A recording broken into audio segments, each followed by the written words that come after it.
যাই হোক, নিফটি মোটামুটি এখন ওপরের দিকে 25,860 এবং নিচের দিকে 25,630 এই জোনটার মধ্যে ট্রেড করতে পারে।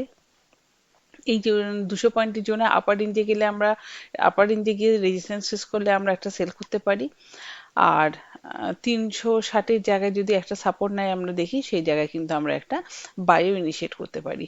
আমাদের ফ্রেশ সেল হবে বাই চান্স যদি নিফটি কোনো ক্রমে 25,630-এর লেভেলটাকে ব্রেক করে। সেই ক্ষেত্রে তখন আমাদের ফার্স্ট টার্গেট বেরিয়ে আসতে পারে 25,450-এর লেভেলটা। তারপরে জোনটাই হচ্ছে 25,200 থেকে 25,100 লেভেলটা, আর আলটিমেটলি আমাদের সাইকোলজিক্যাল লেভেল 25,000-এর লেভেলটা। আর আমরা ফ্রেশ বায়ে যেতে পারি যদি 25,860 এই লেভেলটাকে নিফটি ব্রেক করে আর তার উপরে নিজেকে হোল্ড করতে পারে।